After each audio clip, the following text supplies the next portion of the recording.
अस्सलामुअलैकुम my dear student, this is Shah Hussain. आज के लेक्चर में हम सेट प्रैक्टिस एमसीक्यूज अटेम्प्ट करेंगे।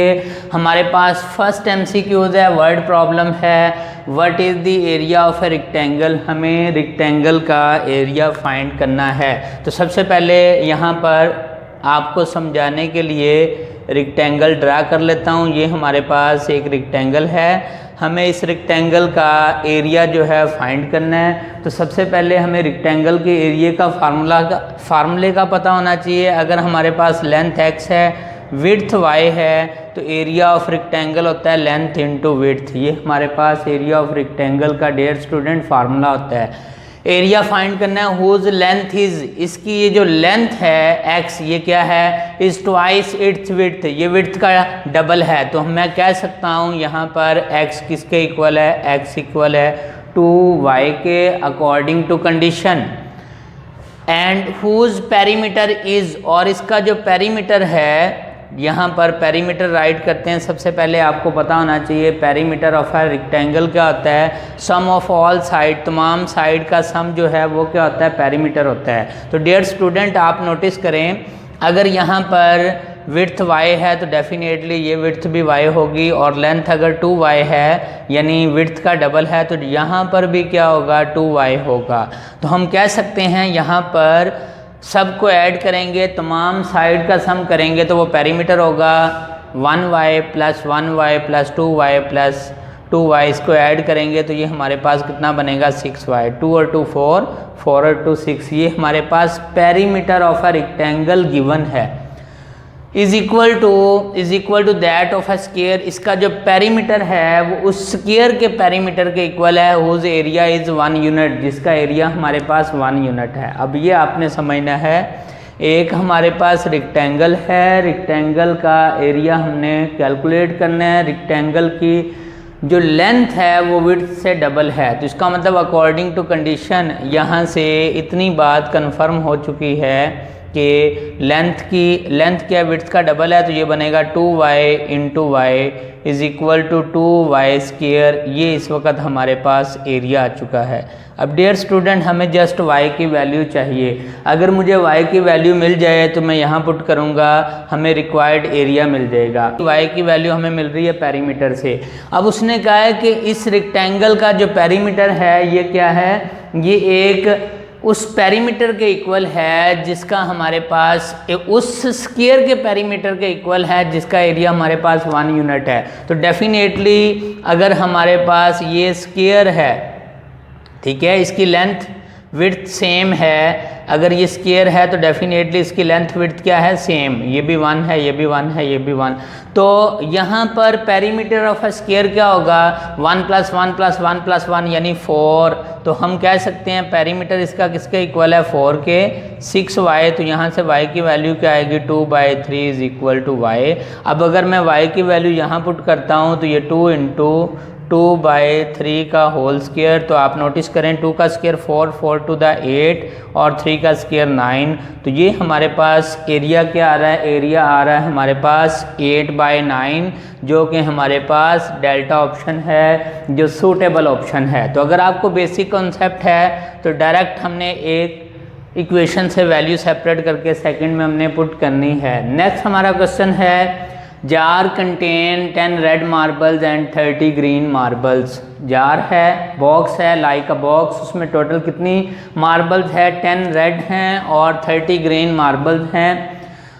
How many red marbles must be added, इसमें रेड मार्बल फर्दर मोर कितनी ऐड करें to the jar so that 60% of the marble will be red, के 60% red बन जाए।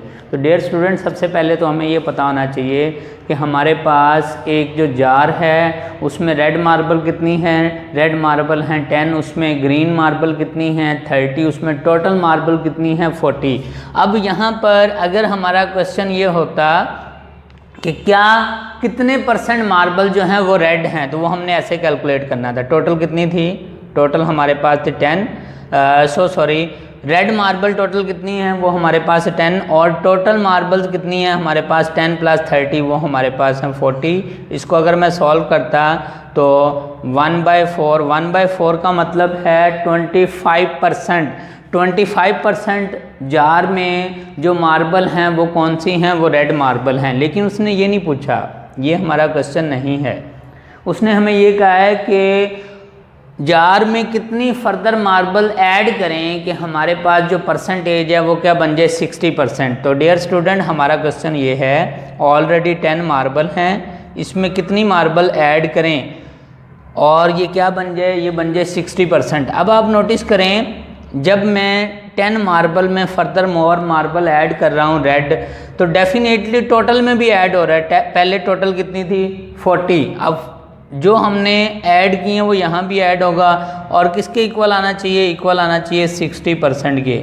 अब 60% का मतलब क्या है, 60 डिवाइड बाय 100। फर्दर इसे कैंसिल करते हैं तो हमारे पास क्या आएगा, यहाँ पे 3 to the 6 और 5 to the 10, 3/2, ये 60% है। अब यहाँ से क्रॉस मल्टीप्लाई करता हूँ तो ये डिवाइड है, इस साइड पे multiply, 5 × 10 + x is equal to 3 × 40 + x। Again simplify करेंगे तो ये बनेगा 50 + 5x is equal to 120 + 3x। x वाली टर्म कंबाइन कर देंगे, यहाँ पर लेस, तो ये बनेगा 2x। 120 लेस किया 50, तो डेफिनेटली यहाँ पर हमारे पास रिमेनिंग कितनी आ रही हैं, यहाँ पर आ रही हैं 70। डिवाइड बाय 2 करेंगे तो ये हमारे पास x की वैल्यू क्या आएगी 35। इट मीन्स कि जार में हमें 35 मोर मार्बल्स ऐड करनी होंगी 60% बनाने के लिए। अभी प्रेजेंट परसेंटेज कितनी थी 1/4, मीन टू से 25%। 60% मार्बल्स रेड बनाने के लिए हमें 35 मार्बल फर्दर ऐड करनी होंगी। तो हमारे पास जो सूटेबल ऑप्शन है वो कौन सी है, चार्ली ऑप्शन हमारे पास सूटेबल है।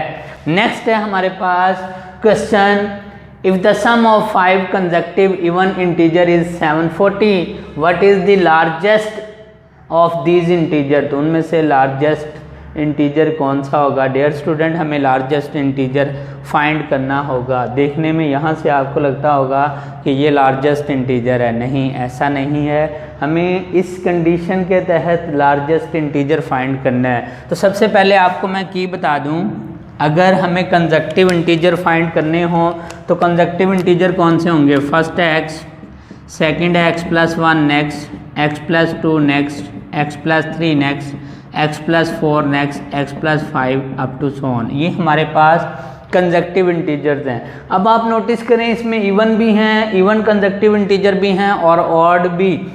अगर तो वो बात करता है कि हमारे पास इवन कंजक्टिव इंटीजर, इवन तो इवन कौन से होंगे, फर्स्ट x है तो second x + 2 next, x + 4 next, x + 6 और यहाँ पर अप टू सो ऑन, ये बनेंगे। The sum of 5 consecutive even integer is 740. What is the largest of these integer। कहता है कि अगर हमारे पास 5 इवन कंजक्टिव इंटीजर हैं, उनका सम हमारे पास 740 है, तो हमें बताना है उनमें से लार्जेस्ट इंटीजर कौन सा होगा। तो डियर स्टूडेंट एक बात का ख्याल रखिएगा, अगर हमारे पास first even consecutive integer x है तो सेकंड हमारे पास क्या होगा x + 2, नेक्स्ट कौन सा होगा x + 4, नेक्स्ट कौन सा होगा x + 6, नेक्स्ट कौन सा होगा, नेक्स्ट होगा हमारे पास प्लस में x + 8 और सम किसके इक्वल है 740 के। अकॉर्डिंग टू कंडीशन हमने 5 कंजक्टिव इवन इंटीजर लिए, फर्स्ट है, सेकंड है, थर्ड है, 4 है, 5 और उनका सम किसके इक्वल ले लिया, सम ले लिया 740 के। अब डियर स्टूडेंट हमें लार्जेस्ट इंटीजर ये फाइंड करना है इनमें से। अब ये इंटीजर फाइंड करने के लिए सबसे पहले मुझे x की वैल्यू फाइंड करना होगी।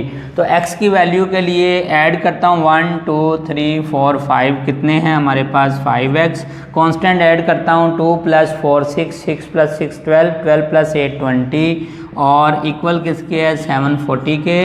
प्लस का 20 राइट साइड पे शिफ्ट करूँगा तो 5x क्या बनेगा, बनेगा हमारे पास 720। तो x की वैल्यू क्या आएगी 720 डिवाइड बाय 5। इसको कैंसिल करते हैं, कैंसिल है 5 1 द 5, नेक्स्ट कैरी किया तो हमारे पास 22 5 4 और नेक्स्ट कैरी किया तो ये 25 4 द 20। अब x की वैल्यू डियर स्टूडेंट हमारे पास आ चुकी है 144। अब देखने में उसने आंसर 144 भी दिया हुआ है, लेकिन ये हमारा रिक्वायर्ड आंसर नहीं है। हमें उसने कहा है largest of these integer, largest integer बताना है। तो लार्जेस्ट इंटीजर के लिए ये x की वैल्यू कहाँ पुट करेंगे, यहाँ पर x plus 8 equal to x क्या है 144 प्लस 8, तो डेफिनेटली 152 ये हमारा लार्जेस्ट इवन इंटीजर होगा जो हमें फाइंड करना था। तो ये हमारे पास लार्जेस्ट इवन इंटीजर है। डियर स्टूडेंट, नेक्स्ट हमारा एमसीक्यूज है, how many degrees does the angle form by the hour hand and minute hand of a clock increase from time this to this. यानी हमें ये बताना है कि हावर हैंड और मिनट हैंड्स के दरमियान एंगल कितना बनेगा जब टाइम 1:27 से टाइम 1:28 होंगे। तो डियर स्टूडेंट, जब भी हमें क्लॉक में हावर्स हैंड के दरमियान एंगल फाइंड करना होगा तो हमारा ये फार्मूला सेम रहेगा। आपने याद रखना है थीटा इज इक्वल होगा 30h माइनस 11/2m। ये हमारे पास फार्मूला होगा। मॉड की फॉर्म में इसलिए राइट कर रहा हूँ, टाइम में नेगेटिव नहीं होगा। अब आप नोटिस करें कि यहाँ पर हमारे पास फार्मूले में 30 हावर्स क्या हैं, क्या हावर्स मिले हैं हमें, नहीं। इसका मतलब हावर्स चेंज नहीं हुए, डिफरेंस 0 है। और यहाँ पर 11/2 मिनट्स का डिफरेंस कितना आ रहा है 1 मिनट्स का। 1 मिनट्स के दरमियान हमें एंगल फाइंड करना है। तो ये तो बन जाएगा 0, एब्सोल्यूट वैल्यू मॉड लेने से क्या बन जाएगी प्लस। तो जब मैं 11/2 को डिवाइड बाई 2 करूँगा तो हमारे पास जो थीटा की वैल्यू है वो क्या आएगी 5.5 डिग्री। ये हमारे पास क्या होगा रिक्वायर्ड एंगल होगा। अब ऑप्शन में हमारे पास सूटेबल ऑप्शन कौन सी है, सूटेबल ऑप्शन है बीटा, जो कि हमें फाइंड करनी थी। इसी तरह यही क्वेश्चन ऐसे भी आ सकता है, what is the circular measure of the angle between the hands of a watch at 3 o'clock। 3 बजने पर एंगल क्या होगा, डेफिनेटली देन ऑप्शन चेंज होंगी।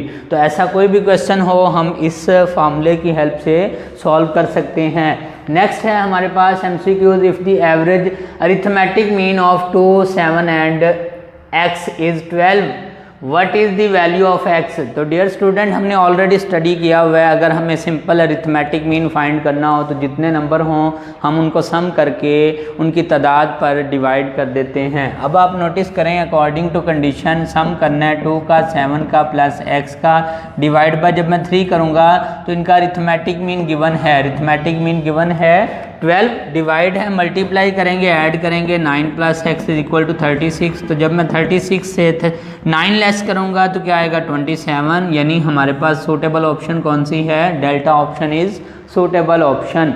नेक्स्ट है हमारे पास, a company offers a total of $250,000 in prize money to be shared by the top 3 contestants if the money is to be divided among them in the ratio of 1:2:6, what is the value of the largest prize। यानी जो largest prize दिया जाएगा उसकी amount कितनी होगी, हमें ये calculate करनी है। तो डियर स्टूडेंट, 2 मेथड हैं कैलकुलेट करने के लिए। एक तो हमारे पास ट्रेडिशनल वे है, हम क्या करेंगे पहले का जो हमारे पास है उसका प्राइस क्या होगा 1 डिवाइड बाय रेशो का सम यानी 10 और मल्टीप्लाई करेंगे 250,000 से।